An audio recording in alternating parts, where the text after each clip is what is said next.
Hi, brothers and sisters. I have two dreams that I want to share with you here in the past week.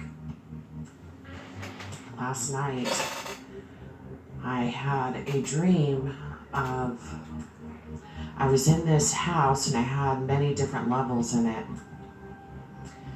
And me and a few people were running around this house, and the house was destroyed, and this huge, I don't know, grizzly or black bear was trying to attack us.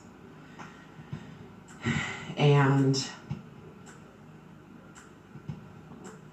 I remember it was chasing us around, and I remember standing in a doorway, like from a living room or something into a sitting room, and this bear was just trying to get at us, and me and these people, and we were throwing whatever we could in the way to keep this bear from getting us. And I remember standing in the doorway, and there were these dividers, I think. They were like little walls or partitions, and I kept putting, because I knew this bear was going to get to me. It was so mad, so upset, and just it wanted to attack me and these other people. But I grabbed this partition and put it in front of me. It was like metal or something, like a little wall or something, and it ripped it away from me. And then I looked up to the right and I grabbed this other thing and put it between me, and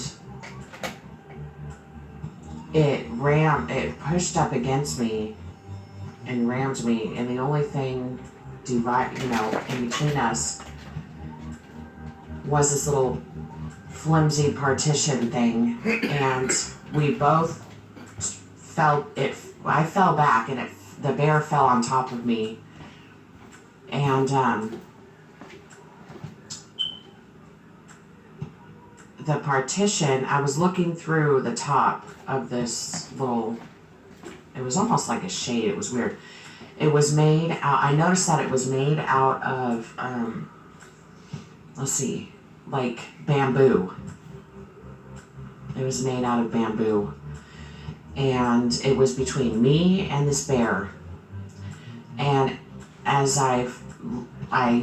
your first reaction is to shut your eyes, like, as you're falling back. And when I looked, I opened my eyes, I could see through the top of these bamboos, like it came up to our necks. And the bear had turned into a man.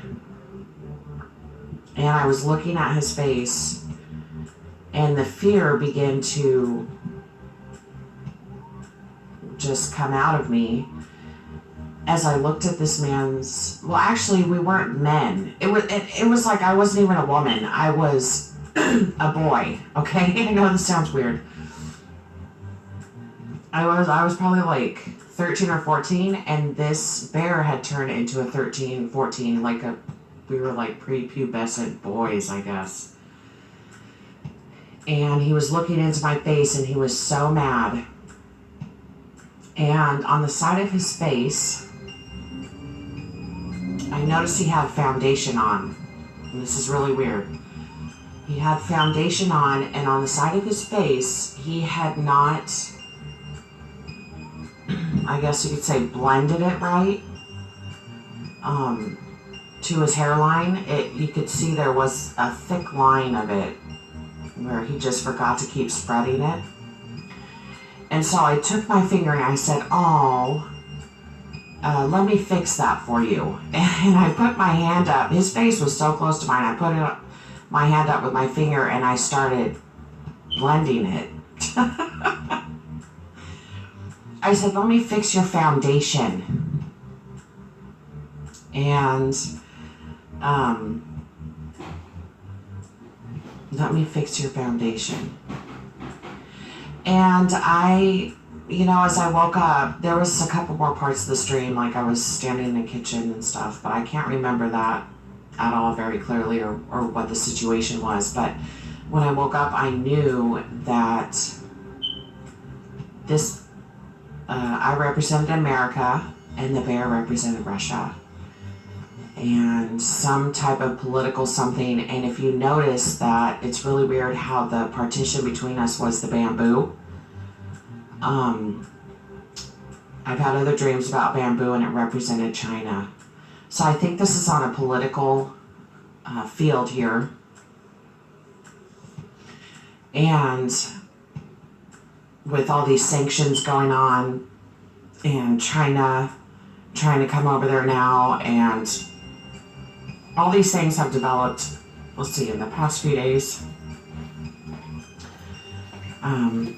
And Iran is over there in the Persian Sea, telling America to kick rocks, basically. They have no rights over here or over there.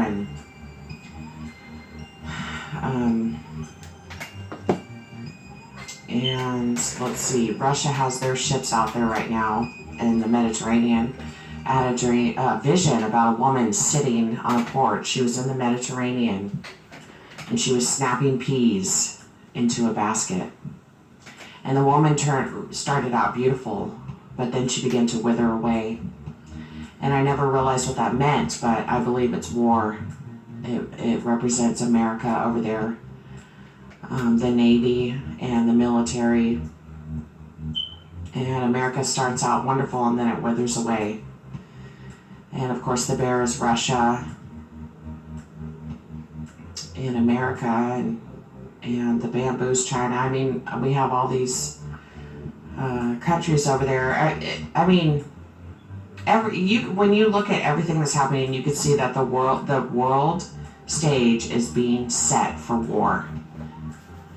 Never in the history have I seen so many people, military leaders, are meeting every day. They're making plans. They say they're talking about money and stuff. Well, of course they are. They want to kill us all, you guys. They don't care.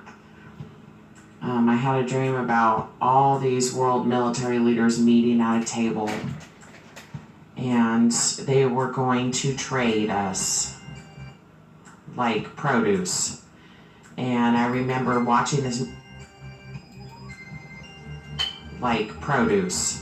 They were going to trade us like produce. They were going to trade us like produce.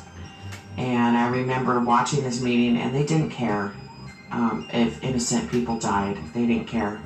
It was all about money and getting rid of us.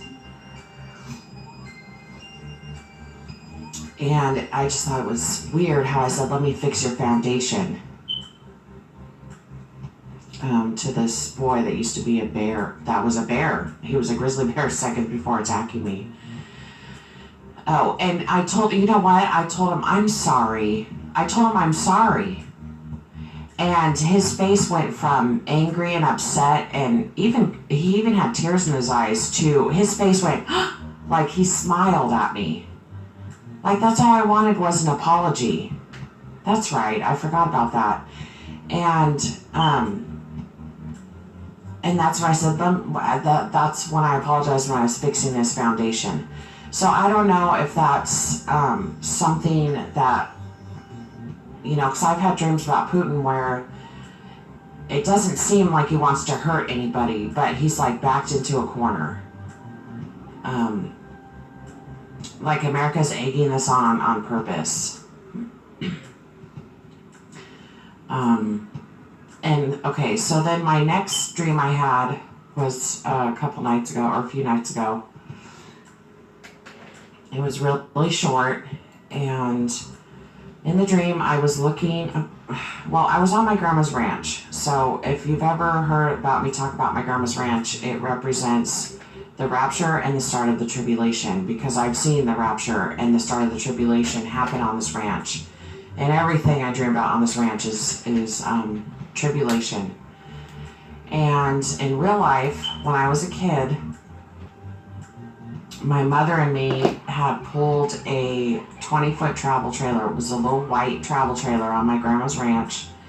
And it was on the side of this little hill, and you could look out over the hill and see the creek we had and see all the acres in the back, like a huge field and stuff. And you could watch the sun go down right there on the hill, and it was so beautiful to watch it, the sunset.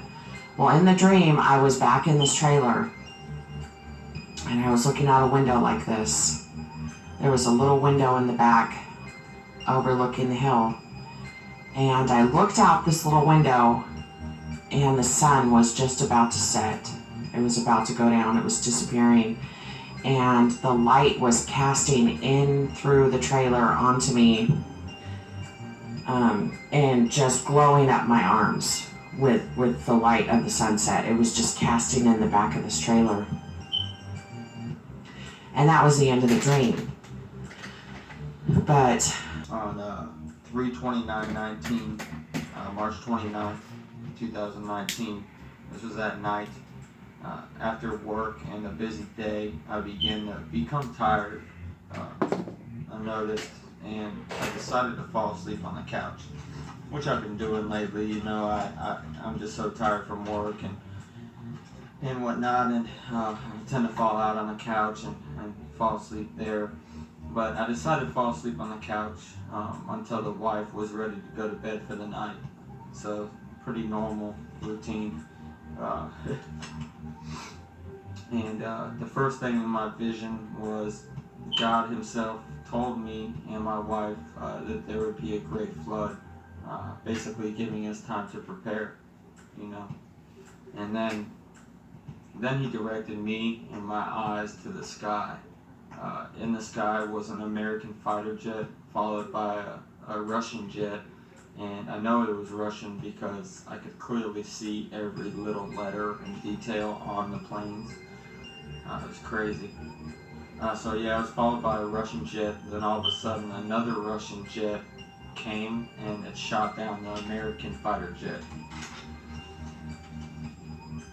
During this time, when that jet got shot down, I had warned and told my wife what Jesus was telling me about the flood, and I told her to get ready. During this time, she was getting some. Most High tell him about the flood, and he gonna turn around and give credit to Mr. J. And y'all wonder why the Most High gonna let shit go down. Things to get together. She was taking a while, and I believe she was panicking a little bit. I stayed in awe. I was just in awe while gazing at the site of this plane incident. I was just stuck, you know. I was patiently waiting and watching the skies, and we knew something was going to happen. That's when I then began to watch the streets.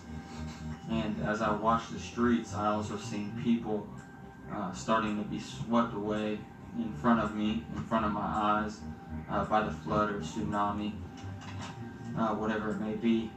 We were definitely inside a massive, like, glass apartment type building in either New York or Miami. You know, those big apartments in the sky rises on the side of big cities.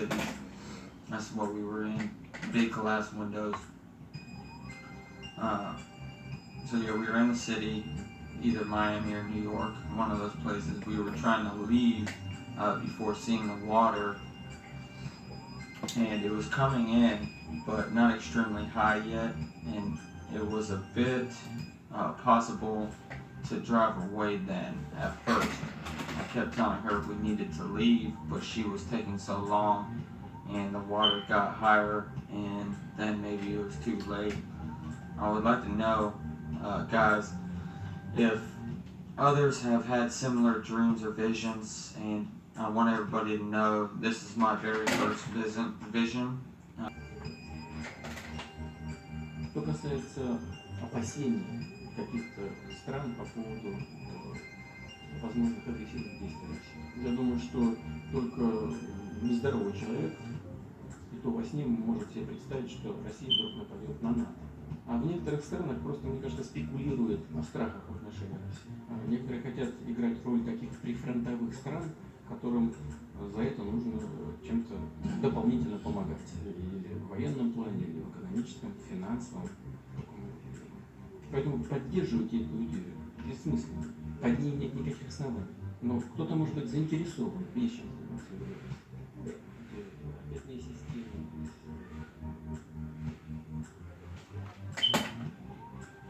Fall because she has perverted manners and peoples. I saw Latinos, people who had become perverted because of her.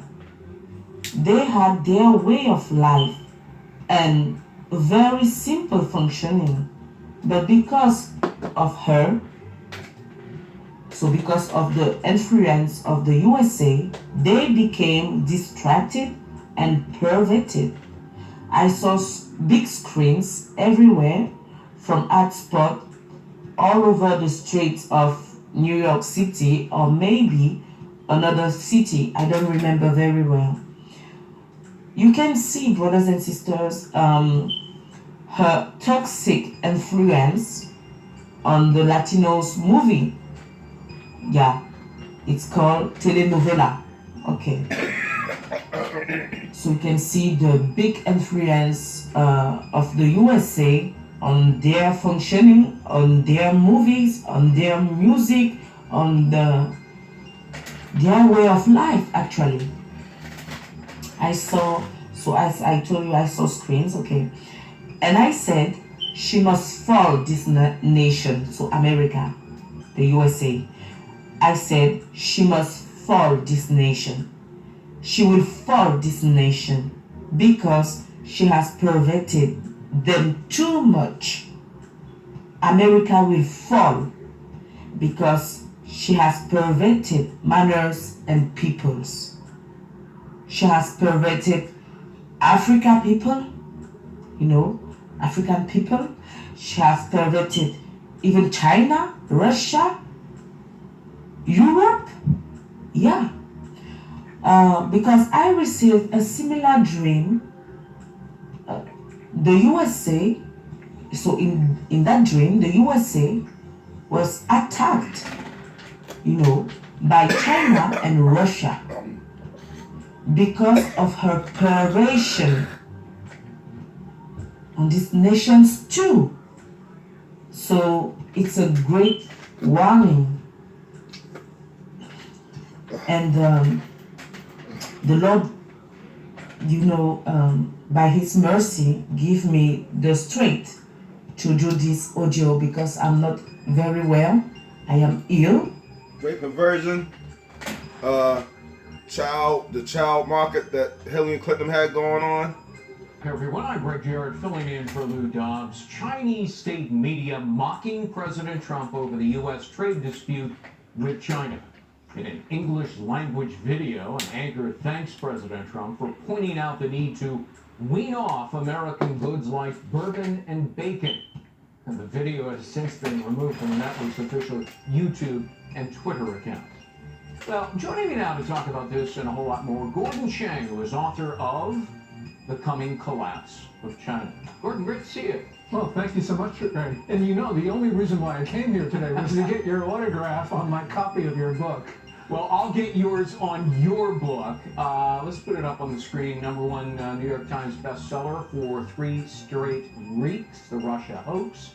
The illicit scheme to clear Hillary Clinton and frame Donald Trump. You can get it at bookstores nationwide. And I'm going to have to get a copy of yours, assuming it's signed. I want to ask you about this report from the Department of Defense that China is training its military for strikes against the U.S. Well, the Chinese have been configuring their military to hit us, and this is for decades. But they're not only just trying to configure their military or practice these strikes on the U.S., they're actually attacking American planes. In the beginning of May, we learned that the Chinese lasered an American cargo plane near Djibouti, Horn of Africa. They blinded 2 pilots. Now, if you try to blind the pilots of a plane, we have to assume you're trying to bring it down. Now, for what purpose would they do that? want to drive us from the region. They want to drive us from the region. There are a lot of these laser attacks in the South China Sea and East China Sea close to their shores, and they think that this and other things that they've been doing, like harassing Navy ships, will sort of break our will and eventually force us to leave. I think it actually does the opposite. It makes us more resolved to make sure that we defend the international system and defend the global commons. There is an obsession in America currently that, Russian meddling in the election. But there are other players as well. Yeah, John Bolton, the National Security Advisor, talked about China, Iran, and North Korea. The Chinese spend an enormous amount of money trying to change the perceptions of Americans about China. They may be interfering in direct elections, but mostly what this is just trying to change perceptions. So we have Confucius Institutes on college campuses, Confucius classrooms in secondary schools, the billboards in Times Square, enormous expenditures we see with regard to think tanks. So this is a much more broad-based effort than the Russians, and it really actually makes the Russian effort look puny. And Iran and North Korea also doing similar things? To a lesser extent, obviously they've got a very different agenda than the two big powers, China and Russia, and they don't have the resources. Right. But, we saw this with the North Koreans, the hack of Sony Pictures Entertainment in 2014. Sure. And what they were trying to do, and they were very explicit, was to make sure Americans did not go to see that movie, The Interview. And, we can say the effort's misguided, but the point is, the North Koreans, with Chinese help, launched those cyber attacks against the United States, exfiltrated hundreds of terabytes of data out of Sony, and crippled the company for a little while. It's amazing what you said a moment ago, that the Chinese and the amount they invest in meddling in the U.S. Dwarfs what today. And there's actually a number of things that have already come true from his as well, that we're going to go over here as well. But I just wanted to show you this. Obviously, this was from Henry's first. What he had seen, and I mentioned about the subs and how actually we're going to have these guys here coming towards us from the northeast, our border. And actually, I can show you here what I'm talking about. We actually have two fronts coming in. We have one coming this way. Here, if it'll show my mouse, from a certain group of people. These guys, I don't know if I can show it closer on the screen there. These guys here are going to be coming in this way, all right? And of course, on the northeast side, we have Russia coming in. And my mouse is not showing again. There we go. So this is what was from the first prediction. And we're talking about total blackout. All communications go down, and certain cities, as you can see, are taken out, and a number of other things happen as well. This was the first one that I already discussed before.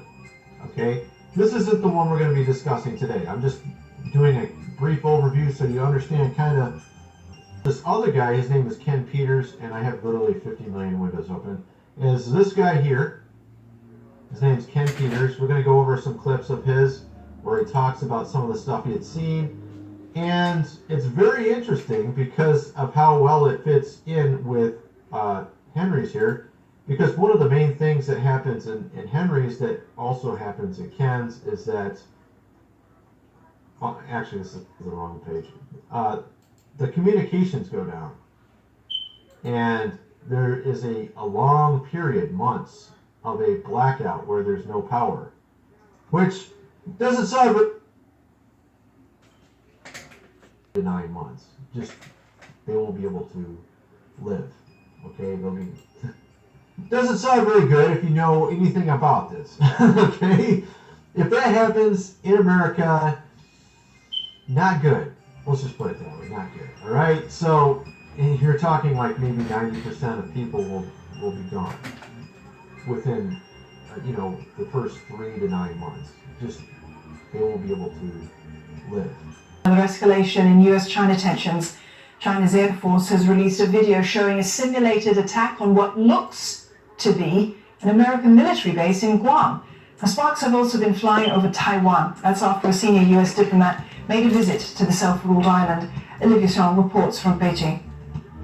The video by the Air Force was released as China carried out military drills near Taiwan over the weekend. The timing, no coincidence, as senior U.S. State Department official Keith Krause visited the island, angering Beijing. Posted on China's Air Force Weibo account, the 2-minute promotional video with its dramatic music and slow-motion shots in some ways looked like a movie trailer. It featured Chinese H-6 bombers carrying out a simulated attack on what observers say appears to be Anderson Air Force Base on the U.S. Pacific island of Guam. The H-6 is able to carry nuclear weapons and has been used in past military drills, including those last week. China's Defense Ministry and the U.S. Indo-Pacific Command have not commented on the video so far, but Beijing has been angered by warming ties between Taiwan and the U.S., which it sees as emboldening pro-independence forces on the island. Beijing views Taiwan as a renegade province and has said it would use force if necessary to bring it under its control.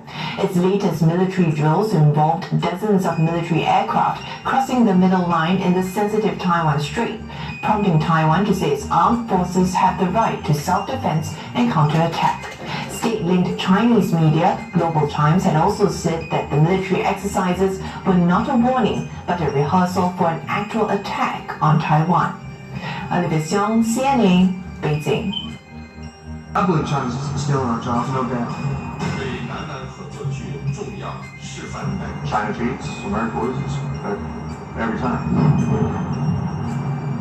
If you're from Hawesville, either you know somebody who works here, or your family works here, or you work here. Just imagine a picture of no aluminum being produced in this country. Everyone in the United States is at risk right now. So the ripple effect has real devastating consequences. Mr. President, American aluminum jobs are in jeopardy. American workers' jobs and livelihood is in jeopardy. And we're pleading with you for help before it's too late, before all of these smelters, this smelter and the rest of these smelters are a thing of the past.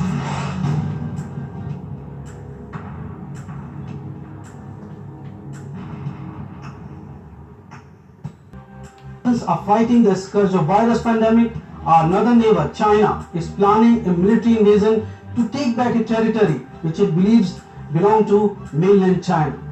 When People's Republic of China launches the military offensive, its all-weather iron friend and our western neighbor Pakistan would also swing into action.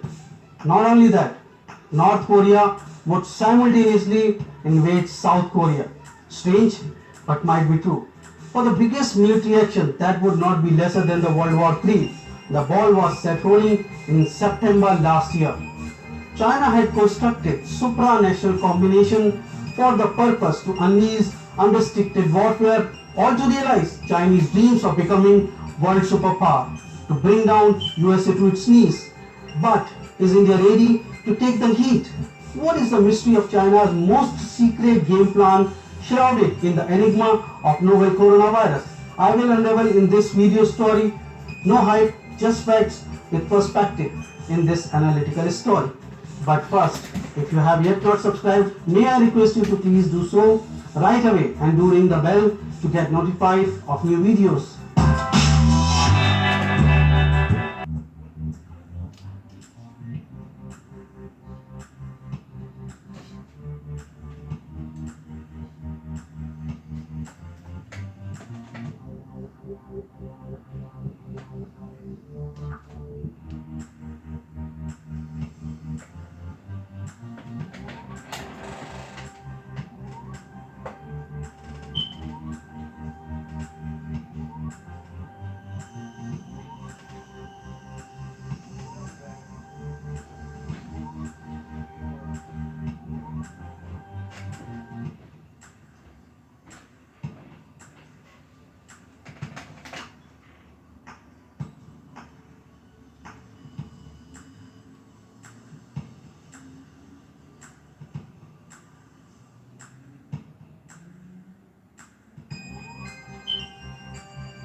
basically, I'm just asking her if she's going to take the finals today or if she's going to take it on Thursday. Today's Tuesday. I did actually have a final in real life. She was basically telling me that she was actually going to take it on Thursday because she just wanted to do both of the tests, both of the finals on the same day. And so then like I started to like panic because it was like I started doubting in myself. I was like, oh man, maybe I should take the test on Thursday. It gives me just like an extra day to study, just to feel more confident. So I went to my mom, and because, you know, my mom was the one who helped me study. Thanks, Mom. So I went to my mom, and then I was just like, hey Mom, should I take the test today or should I take it on Thursday? And so she tells me, do what you want. So I asked her again. I said, Mom, should I take it today or should I take it on Thursday? You think I'm ready? And she tells me, do what you want. And I asked her again, and I said, Mom, seriously, what do you think I should do? And then she says, you only think about yourself, you don't think about what's going on, that the war is happening, you only think about your studying and your test. I'm just looking at her like, what war? What are you talking about? Being persistent. The war that's happening. And then my husband is speaking to a conversation, and he's just like, yeah, the war that's gonna happen between Russia and America. I'm like, Russia and America? He was like, yeah, there's going to be a war with Russia and ISIS and America. America's going to be in the middle of it. And he just kept being repetitive. He was like, Russia and America, they're going to be in a war. He said, Russia and America are going to be in a war. And it even says so in the Bible. And I was like, where does it say that in the Bible? I'm like, show me the scripture. He was like, you think it's so easy? You think that it's literally gonna say Russia and America are going to be in a war this and this day? And he was just telling me that it doesn't work like that. He was basically telling me that, you know, it is in the Bible, but you know how like the Bible and so many scriptures and so many stories, they're like in parables. Well, it's like that. And so it's just like dumbfounded. I got this dream today in the morning, but because I went to school to do my finals, came home, this is my only chance to just tell you guys what the heck I was doing. This has to have a meaning. It has to be, you know, a revelation, just a revelation from God. Please don't tell me that you probably heard it from TV or something and that's why you talked about it. No, that's not what happened, okay? I just tried to, you know, God was like, get yourself a revelation. Is it weird that I talk to myself? Anyways. So if this is a compliment